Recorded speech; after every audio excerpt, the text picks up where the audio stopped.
ცოტა ხნის წინ მომღერალმა თამუნა ამონაშვილმა სულ ყველა ალაპარაკა და თან ძალიან კარგი ამბების გამოალაპარაკა ყველა. მოკეთ, ჩვენ რა ხანია ვემზადებით ამ ამბის გასასაჯაროებლად. თამუნა ამონაშვილი და მისი მეუღლე რეზიკო არჩვაძე გახდნენ ტყუპების მშობლები. უსაყვარლესი იონა და მელანია ყავთ. თამუნას და რეზიკოს და რაც თავარია დღეს ჩვენი სტუმრები იქნებიან ეს ადამიანები ძალიან მიხარია რომ თამუნა თავის ტყუპებთან ერთად პირველად გამოჩნდება ტელესივრცეში და ეს მოხდება ნამდვილი ექიმების ფარგლებში თუმცა სანამ ჩვენი სტუმრები შემოანათებდნენ და შემოაბიჯებდნენ ჩვენთან მაინც მინდა რომ ავიხსნათ თქვენ რა მნიშვნელობის არის და რას ნიშნავს ბიოლოგიური მასალის შენახვა ქალისთვის ბიოლოგიური მასალის შენახვა ქალისთვის და ასევე მამაკაცისთვის და მამაკაცისთვის ხო ასევე მამაკაცისთვის ეს არის ანუ რეპროდუქციული ქსოვილის შენახვა ანუ კონსერვაცია ბანკში იმისთვის რომ დავუშვათ სურვილის შემთხვევაში მომავალში თუ მოუნდებათ ისე შვილის ყოლა ის მასალა იყოს გამოყენებული შემდგომ ორცულობაში ესე იგი საჭიროების შემთხვევაში ხო შემდეგ რომ გამოიყენოს ეს მასალა რომელიც სადღაც რაღაც დროს შეინახავს ხშირად გვჭირდება არა მარტო ჩვენების გამო კი ხო ნუ არსებობს ბევრი სამედიცინო მდგომარეობა რომელიც საფრთხეს უქმნის ადამიანის რეპროდუქციულ ფუნქციას მაგალითად ეს არის ტიპოს კურნალობა აუტოიმუნური დაავადებები ქირურგიული ოპერაციები სხვადასხვა მედიკამენტების ზემოქმედება და ნუ ჯანმრთელობის სხვა პრობლემები როგორც არის ენდომეტრიოზი საშვილოსნოს ფიბრომა და ასე შემდეგ. ხო, ნუ მიზეზი შეიძლება იყოს ასევე ასაკი, კორჩხლიანების რაოდენობა და ასე შემდეგ, ან მამაკაცის შემთხვევაში, ანუ სპერმის, ანუ ხარისხი და ასე შემდეგ. ამიტომ მათ შეუძლიათ თავიანთი მასალა შეინახონ და მე უკვე მომავალში გამოიყენონ შვილოსნობისთვის. დღეს მაგალითად ბევრს აქვს რაღაც პირადი მიზეზი, მაგალითად კარიერული წინსვლა, პარტნიორის ძიება, ხო? და ანუ არცალიათ. ხო, არცალიათ. ესე რა თქვა. მაგის ხანაერთ ვიტყვი პირიქით ამზადებენ შესაბამის გარემოს და პირობებს იმისთვის რომ მათი შვილები გაიზარდონ უფრო რაღაცა ისეთ სავსე ჯანსაღ კომფორტულ და დაგეგმილ გარემოში. ამიტომაც ირჩევენ ალბათ მთელ მსოფლიოში უკვე რომ სადღაც 30-40 წლის შემდეგ დაიწყო ფიქრი აი ამ სიმრავლეზე, ოჯახის წევრების სიმრავლეზე. და რადგანაც თქვით არაერთხელ რომ ასაკი არასახარბილოდ მუშაობს ასე დროს, ხო? გადავადებული ასე ვთქვა და აორსულება, ამიტომ ალბათ ძალიან ზუსტი არის ეს ბიოლოგიური მასალის შენახვა. თუმცა რა ინახება კონკრეტულად?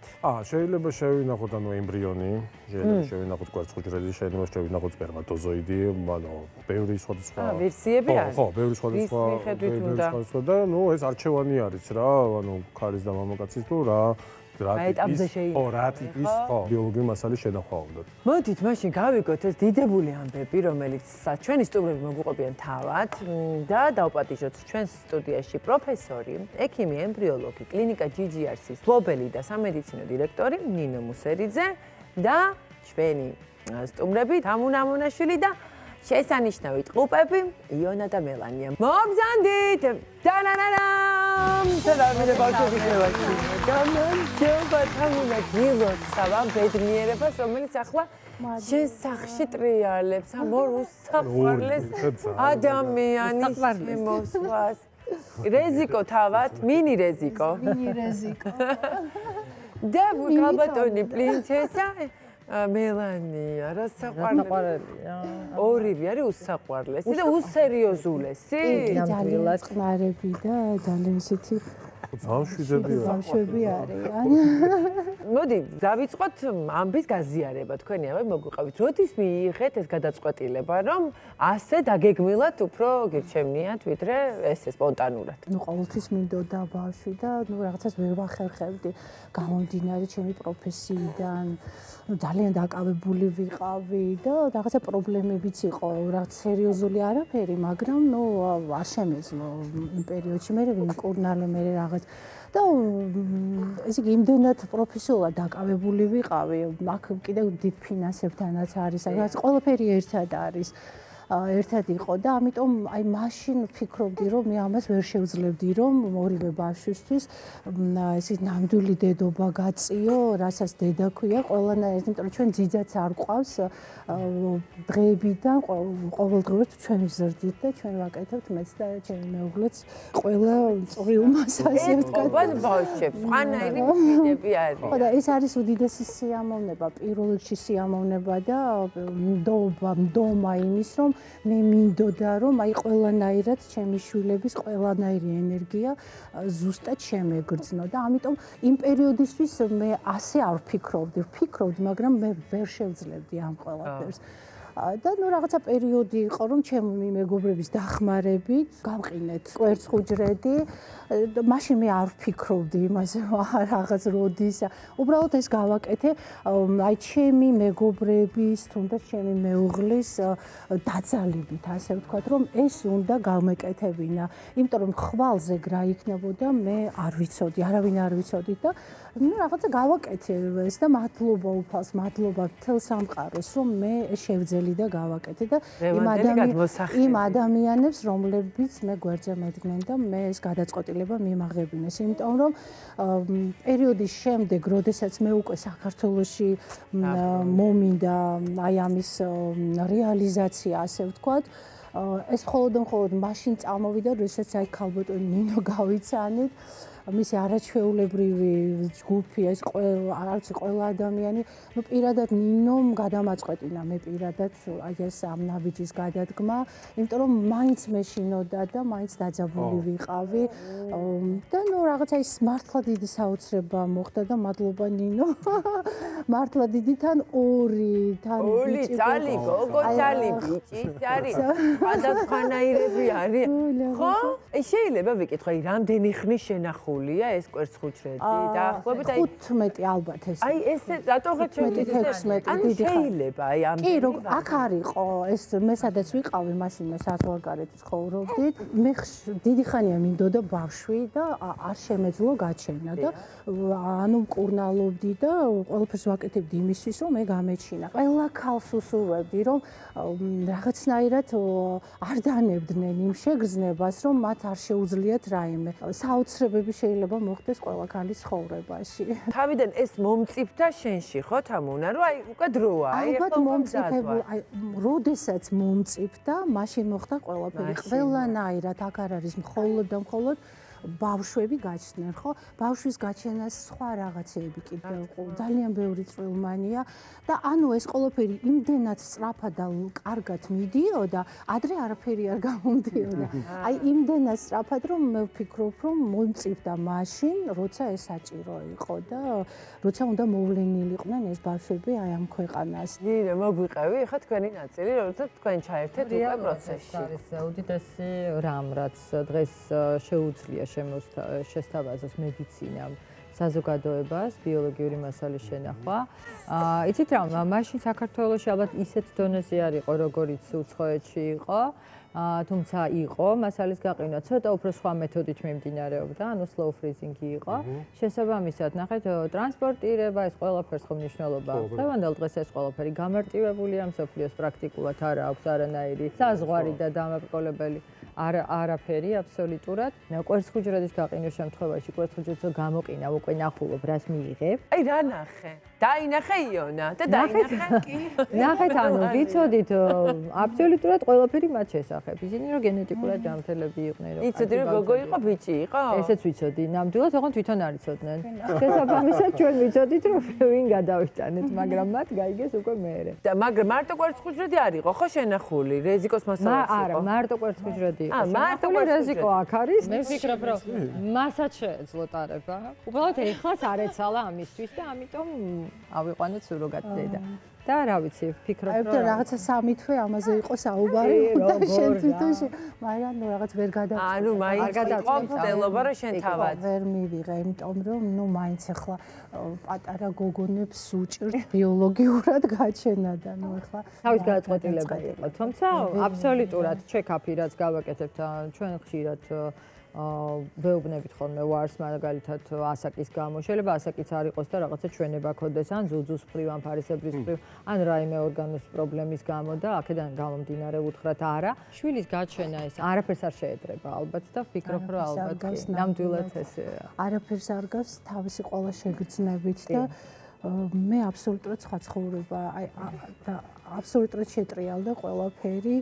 თქვათ ადრე რაზეც ბევრს ფიქრობდი, დღეს ის ჩემთვის აბსოლუტურად არაფერს აღარ ნიშნავს, იმიტომ რომ მაგრამ მიუხედავად ამისა, მაინც ჩემს პროფესიას მაინც ვაგრძელებ შეიძლება ეს ყოველდღიური არა, მაგრამ მაინც არის კონცერტები, მაინც გავდივარ, იმიტომ რომ ამის გარეშე მთლად რომ არ არსებობდეს მართლა ჩემთვის ეს ძალიან ესეთი იქნება რა თქმა უნდა. ალბათ ბავშვისთვისაც ორივეს როცა მიდი აი ჯერჯერობით ხო 4-5 თვე უნდა შევასრულოთ რომ ყველანაირი ენერგია ავიღოთ ბავშვებისგან.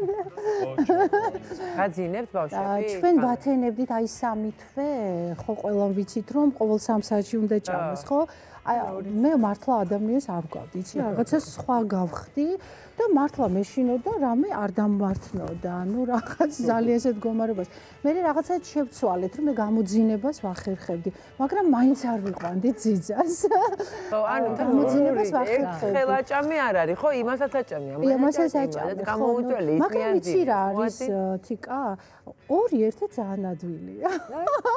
პირველად გავიგე. ძალიან ადვილი.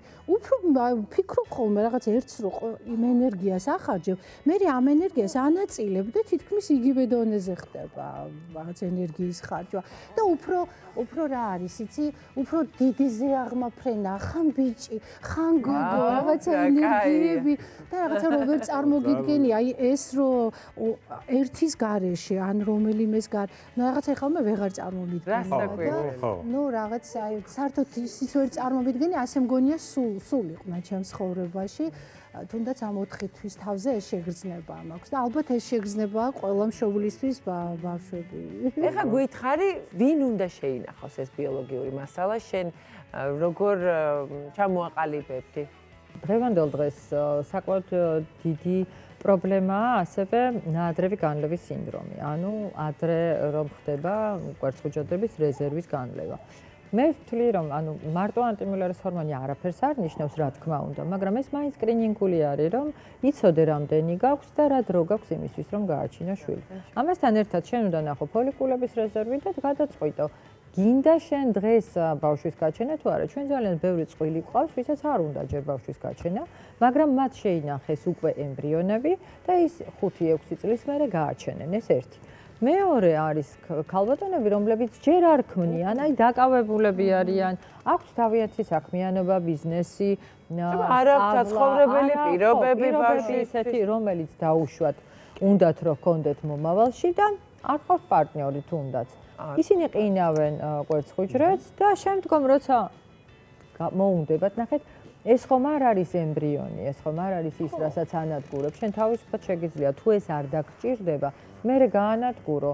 არაფერი არ არის შენი ჩვეულებრივი ბიოლოგიური მასალა, რომელიც არ არის განაყოფიერებული, შესაბამისად კი ბატონო. მაგრამ როცა არა გაქვს და შენ რჩები შენი რეალობის წინაშე, რომ მე დღეს არ მაქვს კვერცხუჯრედი და მე უნდა ავიყვანო დონორი, ეს შენთვის ძალიან რთული გადასაწყვეტია. დღევანდელ დღეს ძალიან ბევრი საშუალება არსებობს. ონკოლოგიურმა პაციენტმა გაყინოს თავისი ბიოლოგიური მასალა. დღეს 31%-მდეა ლეიკემია, ლიმფომა ახალგაზრდა ასაკში, სემინომა არის ძალიან ბევრ შემთხვევაში. ისეთი პათოლოგიები, რომელიც რეალურად არის იმ პერიოდში, როდესაც ბავშვია მაგალითად. შეუძლია ის ქსოვილის გაყინვა და დაუშვათ შემდგომ გადანერგვა ისევ სათესლე ჯირკვალში და ბიოლოგიური მასალის მიღება. ასევე ქალის გოგოს ბიოლოგიური მასალა. ანუ მე ავიყვან და მოიყვე მისაუბრეთ. მოდი პატანი, მოდი. აი ეს. აი ესე უფრო გაიგ თელსიგდეზე დაგიჭირე. აბა.